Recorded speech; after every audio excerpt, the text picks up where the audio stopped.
Innovación, estamos en la sesión de la tarde y la primera presentación corresponde a la doctora Chiara Criscuolo de la OECD y su presentación es Metodologías para la evaluación de los instrumentos de apoyo a la innovación empresarial. Okay. Good afternoon, everyone. I know this session is normally very hard because we are all digesting the very lovely lunch that we got, but I was lucky enough because I think we are going to, we say repetita iuvant, and I think most of the things I'm going to say, they were mentioned already this morning by Fred, by Giorgio, and by Alessandro. So, I think it's going to be quite an easy job. I don't know whether we can start. Okay, so the title of the presentation is slightly different. I wanted to make it a bit broader. And what I want to sort of talk about is the direct and indirect effect of science technology policies. In particular, I'm going to focus on the R&D tax credit, which I know was sort of withdrawn in Mexico, but I think it's an important policy tool that is very widely used, as Gabriela mentioned. And in particular, I would like to focus on the questions and really the challenges for evaluation when we look in particular at fiscal incentives for R&D. Okay. That was not a good choice of color, I'm afraid. So first of all, what is the rationale for supporting public R&D, for public support to research and development? I mean, the basic idea is really to support the less than socially optimal private investment in innovation, and in particular R&D, because of the large expected social benefits to society as a whole, but at the same time, the inadequate private returns that firms can expect when investing in R&D. In particular, when government supports business R&D, it aims to address, I would say, mainly to market failures. In particular, it tries to align private and social returns, and really try to mitigate this problem of incomplete private appropriability that is typical of investment in innovation and in technical knowledge. At the same time, and this is particularly true when we think about SMEs, about young firms, there is a problem of financing for this firm. Credit constraints that arise because of information asymmetries, because of uncertainty that is attached to R&D investment. And this really, especially when you don't have large pockets, contrary, for example, to large multinational, or you don't have collaterals, which is the case for young firms, it's very difficult to access external finance, and even more so when, and this is the case for large R&D investment, there is a big sunk, indivisible investment that needs to be committed by the firm. Okay, this is like not easy, so sorry. Okay. Fred already mentioned this, so I'm going to go very quickly. Obviously, governments have different innovation policy tools at hand. One is to have direct support to firms, for example, through public procurement or funding of research institute, public universities, and so on. And what we're going to focus on in this talk is really to think about the public support to commercial R&D. In particular, really, we try to look at the incentives for increasing the amount of private investment in R&D. I'm going to focus on the first type, if you want, the tax credits, tax incentives, which are what are considered neutral, and I'm going to talk more about this because they're neutral because they're a market-based tool that affects the price of R&D, and by lowering the price, it actually reduces the marginal cost of the R&D activities, and at the same time leave the firms free to choose on which project they want to invest. On the other hand, obviously, one of the supply push policies that are available to governments is really to provide grants, sort of direct R&D subsidies to firms. These are very much project-specific tools. And wow, I got 2 coffees, I think. Then I'm hyper.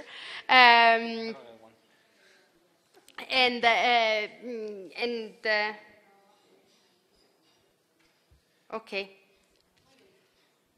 Here. Izquierda, okay. And in a way, the idea here is really that the government or the innovation agencies can really target those projects which are believed to have large social returns, okay? So the largest amount of spillovers. So that's the... Okay. Sorry. Okay. I'm going to go quite quickly on this. One of the main, as I said, there are large differences between R&D grants and tax incentives. And as I said, the first big difference is that grants are directed at specific projects. And I mean, as was said this morning, sometimes there are national needs that are targeted and, they are more horizontal than one might expect. Sometimes they're also targeted to collaborative research projects, so try to enhance the collaboration between private businesses and public research institutes, universities. And in addition, what has been found, especially for small firms, for young firms, they might have a certification effects. So the fact that the government agency give these grants might allow then firms to sort of signal the good quality of their project and therefore can help them receive further private investment, for example, for venture capital, and there is recent work on this by Bussom and co-authors for Spain. When we think about tax incentive on R&D, as I said, they really affect the price of R&D. They are generally expenditure-based, different ways of doing this, accelerated depreciation, allowances, tax credits per se. In some countries, for example, the Netherlands, recently France, Belgium and others, they can take the form of payroll withholding tax credits for R&D wages. So basically, if you want, it's a discount on the wages of researchers that are employed in the firm. More recently, I think it has really come to the policy debate, the forms of income-based sort of support for business R&D. In particular, I don't know how much it was discussed in Mexico, but in Europe there were big debates because of the introduction of patent boxes, in particular in the UK, because basically you're taxing, you're giving a preferential rate to income that comes from knowledge-based capital, royalties and so on. And so there are debates whether this is a policy that we want to implement and whether this might give rise to sort of tax competition. Okay, so this is an issue that is going on. I'm not going to discuss much on this. So even though R&D tax credits or tax incentives in general are believed to be neutral, because as I said, all they do, they lower the cost and then let the firm choose, in reality, they are used to target specific areas. So for example, they can be more generous when the firm conducts basic research. They can be more generous for specific firms, small and medium-sized firms, young firms. For example, in France, they had a program called Young Innovative Firms. They can be more generous, and that I think is the case, for example, it has been for quite a few years in Italy for collaborative research.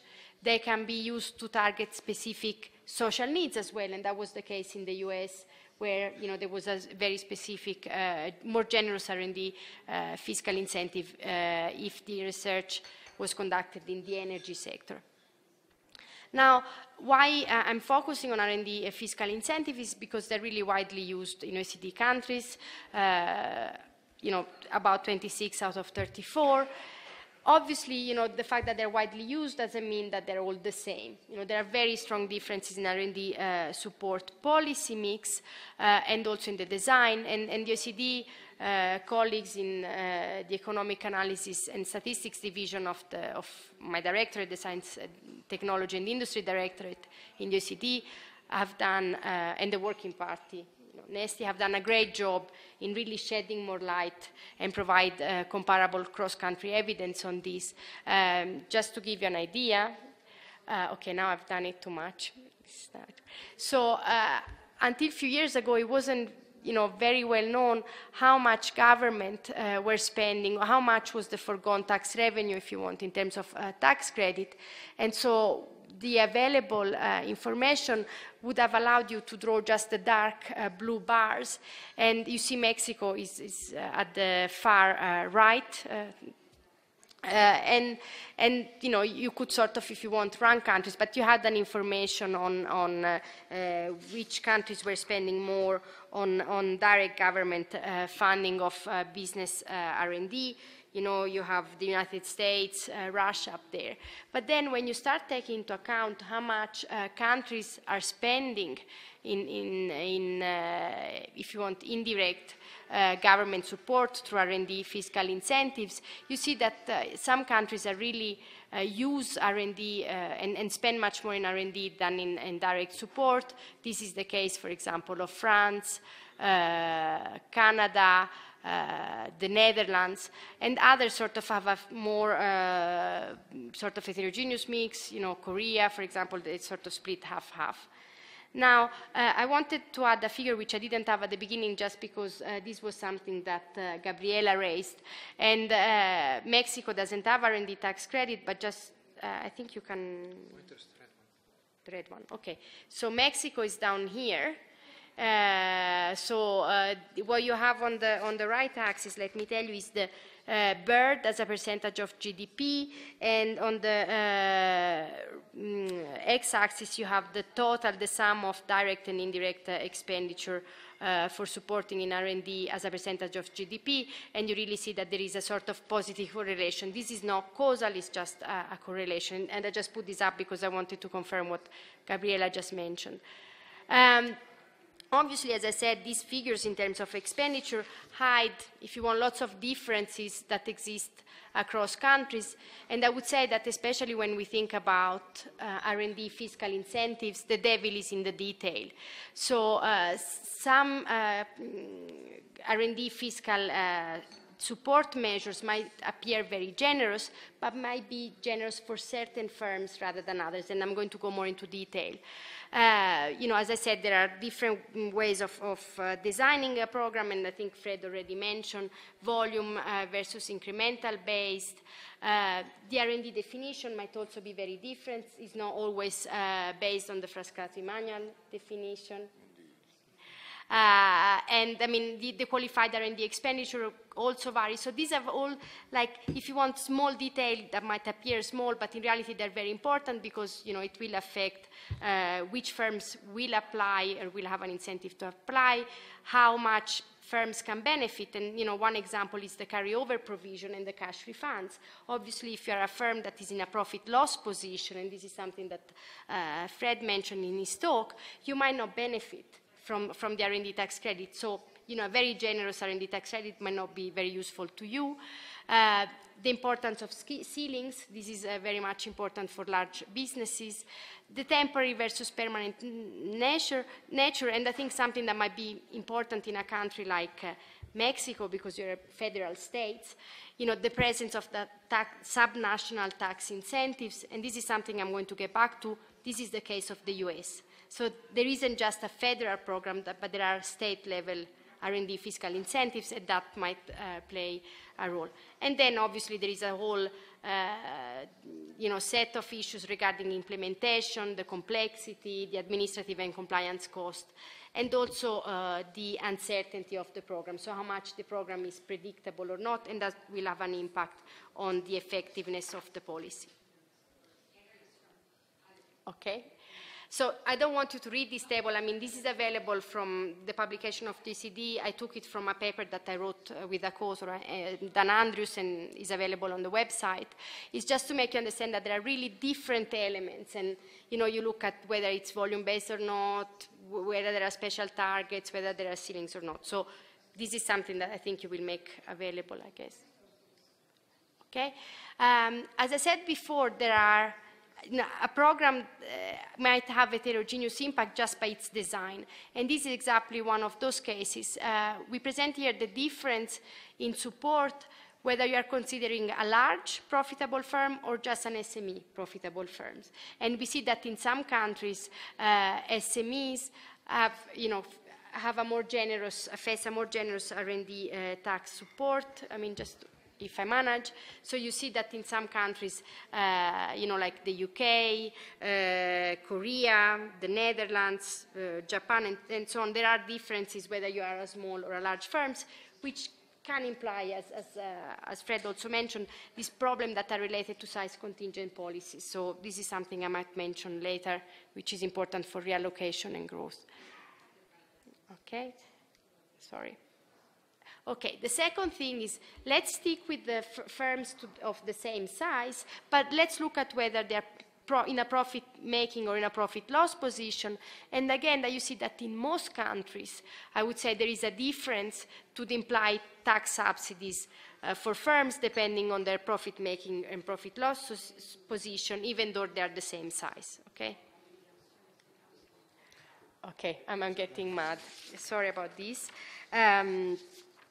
So when we want to look now at the evaluation of the R&D support, and this is something that was mentioned quite a lot today, what do we want to look at? I mean, what is the outcome or the output that you want to look at? The first thing that most of the literature are focused on is input additionality. So does having an R&D fiscal incentive or does having R&D support actually lead to an increase in the R&D expenditure, or is that, all that we are observing is the fact that public support is actually crowding out the private R&D investment? So are we talking about additional investment, or are we just observing crowding out? And there is an extensive literature on this, and there are various reviews that I'm citing.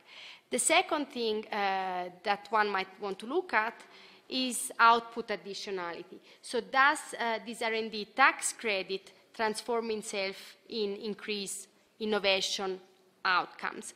So, for example, do we see increased patenting activity? Do we see more new products or new processes? And I'm going to go into detail a bit about what the results is. There is a whole literature also on behavioral additionality. Does R&D support, and in particular R&D fiscal incentive, change the behavior of firms? I'm not going to go into detail into this literature, but there are really things which I think are the new challenges for evaluation, not only because they are not first-order effects, but might be defined second, third-order effects, but also because it's a problem of data availability, and I'm going to discuss this a bit. So the first things that people have looked since the late 90s is really the impact of R&D fiscal incentive on scientists' wages. Secondly, and I think this is very much a topical issue in Europe, R&D fiscal incentives sometimes have been used to attract internationally mobile investment in R&D, particularly the R&D activities of multinational. And I should also say that there are countries, for example, I know Costa Rica, have more generous rates whether you are a multinational. So, there are elements of this happening. The other thing that hasn't been really looked at, but I think it's an important issue, for example, for this 1% target, you don't achieve, how can you achieve this 1% target? You might ask firms that already do R&D to do more R&D, so act on the intensive margin, but you might also want to act on the extensive margin. Perhaps you want more firms to start doing R&D, and I will talk about how this might work or not. So the R&D startup decision. And there isn't much evidence on there, some from Norway, more recently some work on Spain by Monen. But then I think there are more, if you want, general equilibrium effect that we also need to think about, in particular resource reallocation, and the impact, if you want, unintended impact of policies that might be more favorable, depending on their design, on incumbents. So if R&D tax incentives don't help having a level playing field, you might favor incumbents more than you think, and that might deter entry. And this is something that we have found, and there is also a paper by Asemoglu recently that makes a similar argument. And then finally, there is some work, and I'm not going to go too much into detail, that also try to think about the relationship between R&D fiscal incentive or R&D support more generally and the type of R&D that firms do.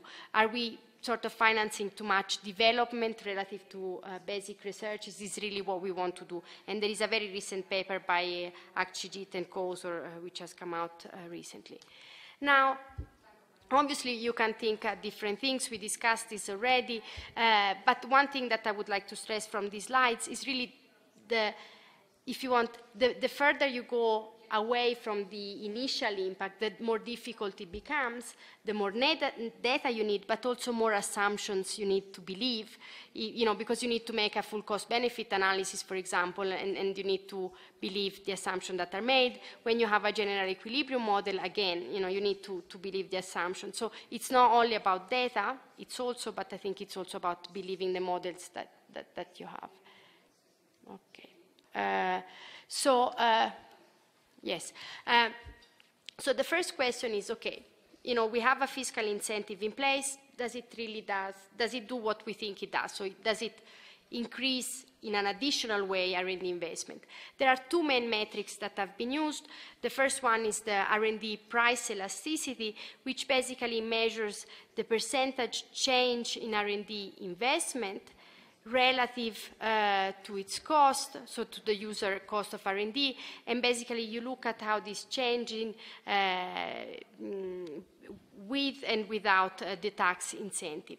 The second measure that people have used, or studies have used, is the so-called incrementality ratio, also called bang for the buck, which basically measures the change in R&D investment per dollar of foregone tax revenue that is spent on the R&D fiscal incentive. Okay, so when you say, $1 of R&D coming from $1 is spent in the support. So what is the evidence? The evidence is quite mixed, but still I think it all goes in the same direction, so it's good news. The long run, first of all, the long run elasticity seems to be higher than the short run elasticity.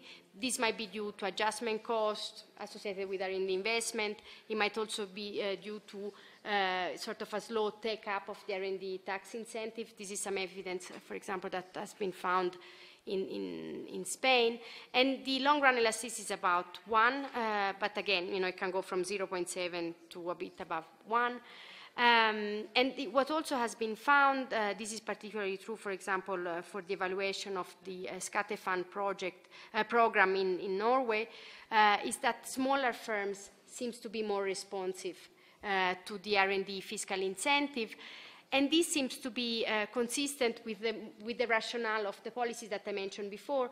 We know that there are more credit constraints, and because of this uncertainty, and they have less collateral. So having an R&D fiscal incentive might be sort of useful. One thing that is also well known in the literature is that volume-based R&D tax credit have a lower bang for the buck than incremental R&D tax credit. But, and I should say this, you still see countries adopting much more volume-based R&D fiscal incentive than incremental ones. This is, I think, mainly because of the difficulty, and it's much easier, and there are much lower compliance costs to using volume-based tax credit than incremental one, although there is not a proper evaluation, none of this, but if you read the literature, that is what is suggested. Finally, I think there is lots of work about the importance of stability and lack of policy uncertainty. The famous work of Dominique Gelect and Van Boltersberg de la Porterie, and recently in a project which I've been involved in on reallocation, innovation, and growth, Ben Westbrook did a study where he really looked at the fact that R&D fiscal incentives are much more effective the less changes there have been in support over the years. Now, when we think about the impact on R&D expenditure, as I said, we tend to think about, a combination of intensive and extensive margin. Most of the studies have also focused on R&D performing firms, so really they have focused at the micro level on the intensive margin. But as I said, perhaps the problem is really on the number of R&D performing firms.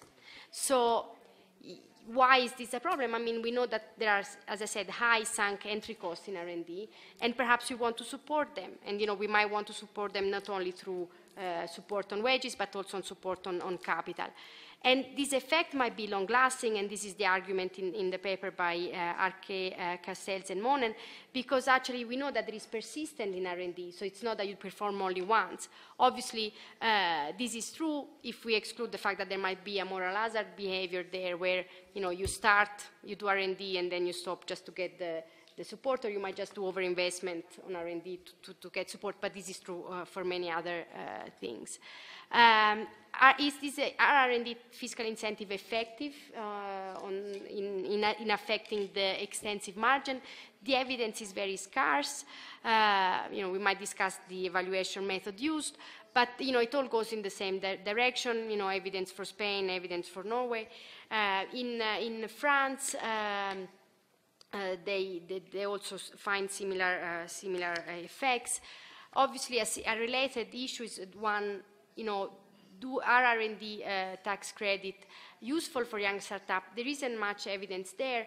One issue that has a reason is the fact that, grants might be more useful because, the cash is sort of in advance and because of this signaling problem. So here I think refundability might be particularly important. So it's an element of the design of the policy.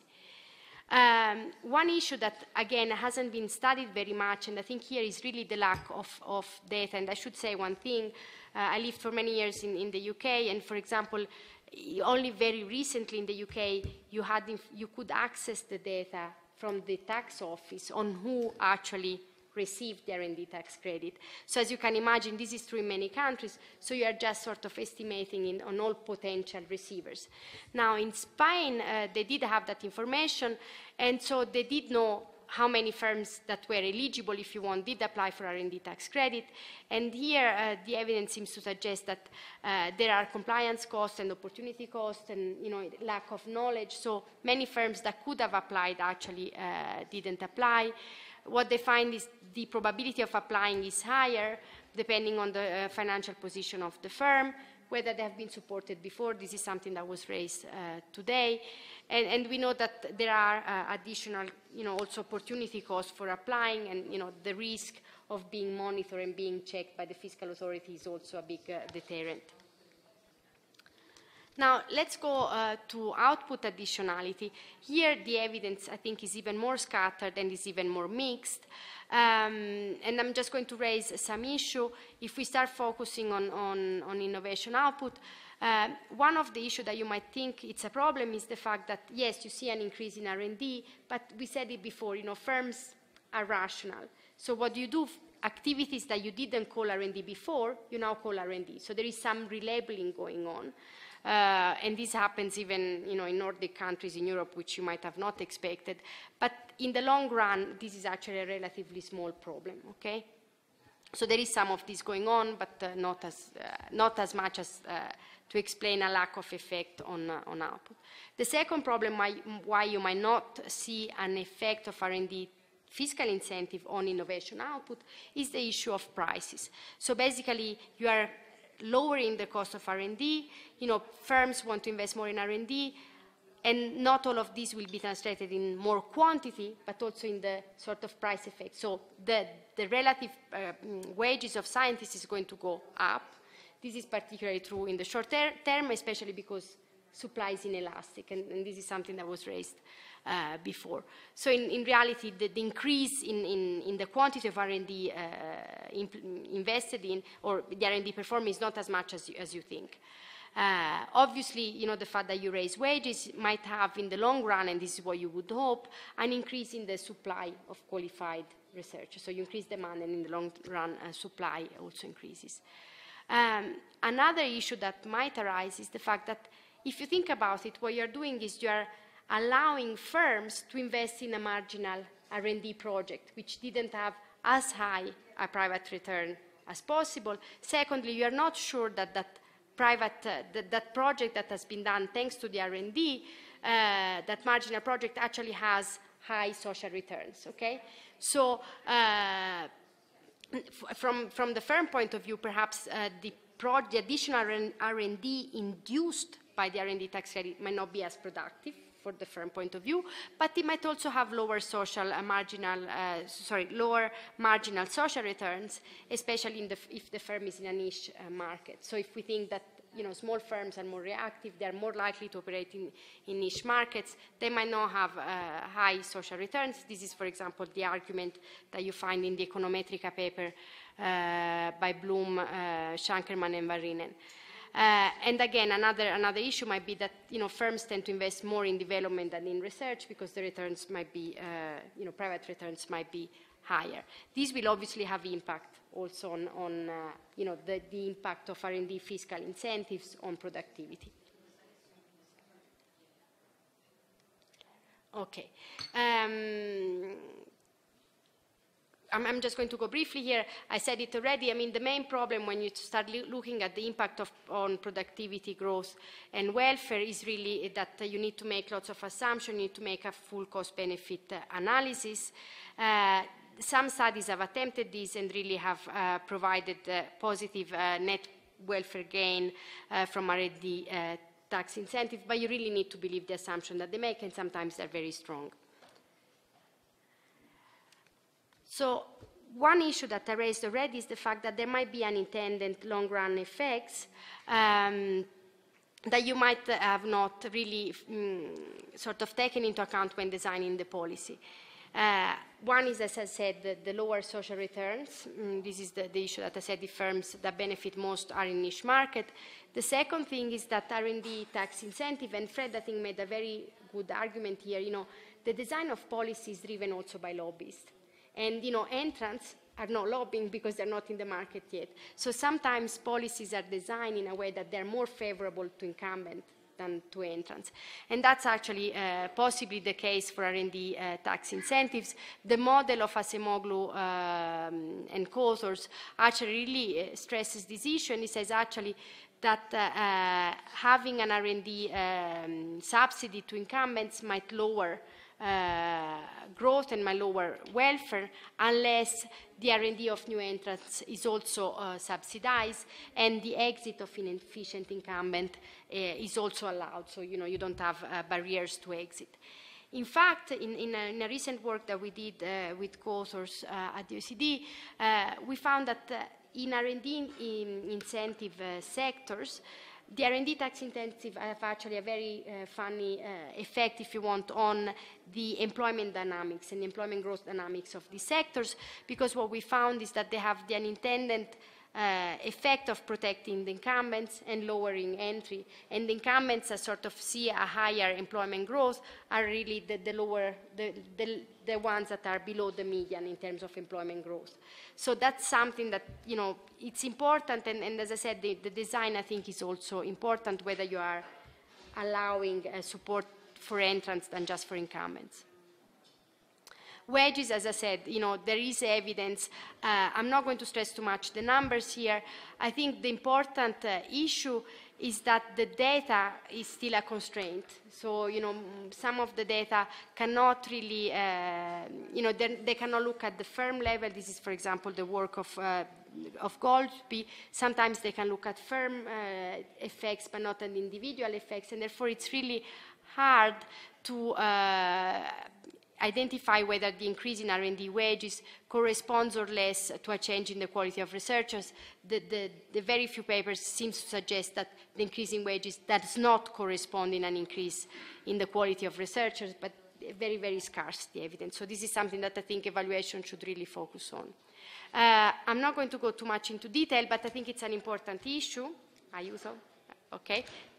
What am I doing wrong? Okay. Sorry, let's not move this.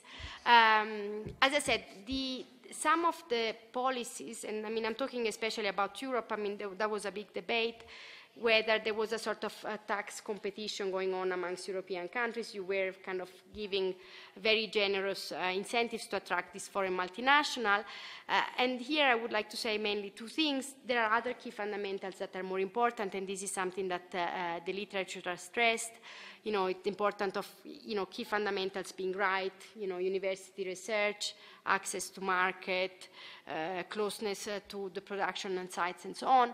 And in addition, there is evidence that might suggest that these, for example, these targets like the 3%, the 1%, that might have led European countries to try to attract these foreign multinationals to do R&D in their country, might actually have a long-run distortive effect, because firms, as I said, decide to locate their R&D where there is the knowledge base, where there is excellent.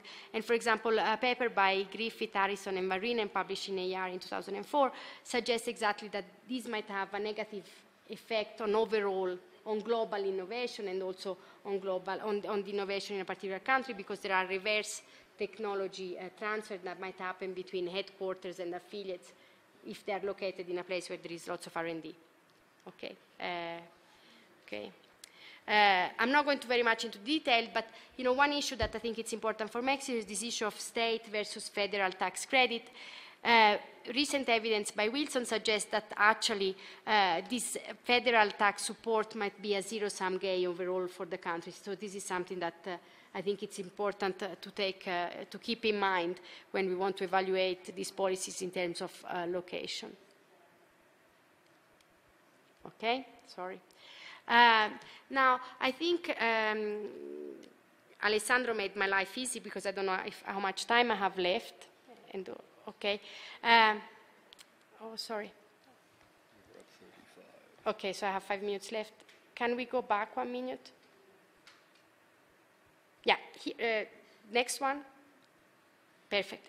So, obviously, as I said, there are lots of things we would like to answer, when evaluating an R&D fiscal incentive.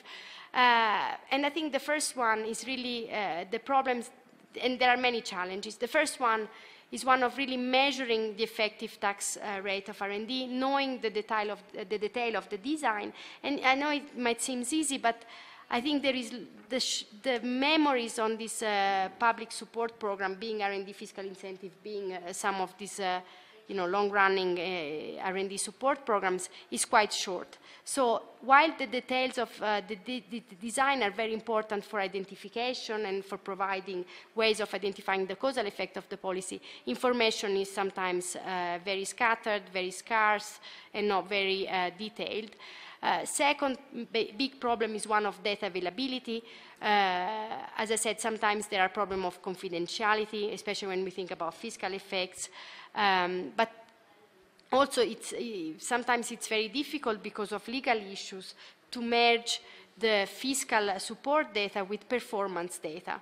And, do it for firms that have benefit from the fiscal incentive and for firms that haven't supported fiscal incentive. So the data problem is very, very large when we think about evaluation. The second main problem, and Alessandro talked about these things already, is one just related to the estimation, to the econometric identification of the impact. There is self-selection. As I said already, not all firms, even though they are eligible, not all of them might apply for R&D. The second one is endogeneity, the time lags that were discussed today quite at length. But also, the issue that, we think of, Alessandro mentioned, you have those that are treated, so those that benefited the support, and then normally what you do is you find the counterfactual amongst those that were not supported. Now, the problem when we think about science technology policies, in particular, I think when you think about R&D fiscal incentives, is that there are indirect effects on firms that did not apply or did not benefit from the fiscal incentive, and it can go in two directions. So it can be positive because you might be a firm that operates with the firm that benefit from the tax credit. Think about suppliers or customers. And this is even more difficult because we are operating in a world that is globalized, so you have global value chains, you have multinationals that operate across countries, and therefore you don't know who the other firms are. The second thing might be a negative spillovers, because, and that's one of the arguments against state aid in the European Union, there might be negative effects in terms of competition because the user cost of R&D capital is lower for you because you benefited from the support and not for me. There are heterogeneous effects and might go in different directions, small, size, age, and so on. And there are, as I said, general equilibrium effects that you only identify if you're willing to make strong assumptions. Can you go forward for me? Okay, we discussed this already.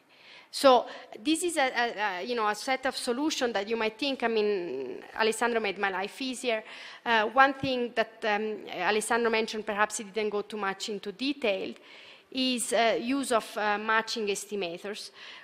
The main assumption that you need to be willing to make here is what you are doing is you are trying to compare like with like based on observable characteristics before the treatment takes place. The assumption here is that unobservable are not diff. If firms are similar on observable, they will also be similar on unobservable, and this is a very strong assumption. And also we have to make the assumption that there is a common support for both if we want really to make reliable estimates. Secondly, and I'm not going to go into detail, is the methodology used in difference. Alessandro didn't go very much into detail on the use of instrumental variable, but here the idea is that there is a variable that affects the participation into the program and does not affect R&D investment or R&D outcomes. This is, I think, it's very difficult to find a good instrument because it's very difficult to find something that is strong and valid. Finally, a regressionist continuity design. I mean, Alessandro did a great job there. It has been used, for example, in the evaluation of R&D fiscal incentive, in the evaluation of the Norwegian program. And finally, I mean, really, I think one thing that has been used much more for R&D fiscal incentive than other direct R&D support program is structural models. So here you really have the economic theory that guides the construction of the model and then suggests which variables need to be included or excluded, the functional form and so on. And this is a bit more controversial, but this is, especially when you have R&D fiscal incentive for which you cannot identify because of the lack of data who benefit or not. This is the way most studies have gone. And I just wanted to finish with this, if I manage. A recent paper by Mérès and Moulquet actually tried to estimate a big reform of the French system in 2008. And the main reason why I think this is important is I think especially in France, I know there has been a debate, there is not yet the data to evaluate the impact and the effectiveness of this reform. So, in a way, how do you estimate the effectiveness of the policy without the data? So I think this is an approach that is complementary. So what they do is they have, a structural model, they estimate it, they use dynamics, so, you sort of take into account the lags. And they made two main assumptions. One is that, obviously, the estimates of the structural parameter are consistent. That's the first one. And the second one, that even though the reform has been quite a large reform, the coefficient that they estimate for the pre-reform period are also valid for the second, for the post-reform period. Obviously, I think this is useful only if as a complement of ex-post assessment, but I think is a useful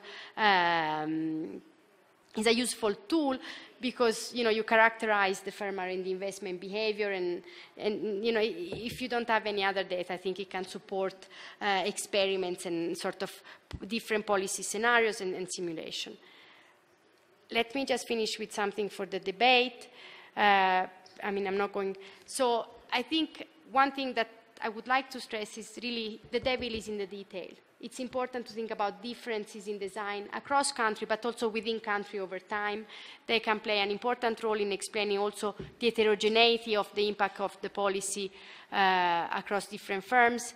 It's important to have a level playing field within countries, and the OECD has also stressed the importance of sort of not to use R&D tax incentives as a way to sort of play with taxes across borders. So this is the BEPS project. At the same time, we need to be careful when you make, for example, in the design of a policy, the policy is more generous for like certain type of firms. And we know that there are from other policies. We know that there is a big problem of driven by size contingent policies. For example, a recent paper by Garicano, Lelarge, and Varinen has found that, in France, for example, you see very clearly that the size contingent policies at 50 really have a distortive effect on the overall distribution of firm size and therefore also on productivity. One thing that I haven't really stressed, but I think it's important to mention, is the importance of having, varied innovation policy mix. So not only discuss, having supply push policies, but also innovation demand policies. And I think one thing that was mentioned this morning is the importance of framework condition. And if we think about the issue that arose in terms of the possible deterrent of R&D tax incentives for entrants, it's important to have the framework condition rights, competition, open, and really allow also for experimentation that is particularly important for young firms. And in work that we have done at the OECD, we really see the importance for experimentation of bankruptcy legislation, employment protection legislation, access to finance, and so on. And finally, as I said, the predictability of the stability of policies beyond the political mandates is particularly important when we think about R&D fiscal incentive, but in general, S&T policy. So I think these are all issues that are important, and this is where I think evaluation should go in the long run.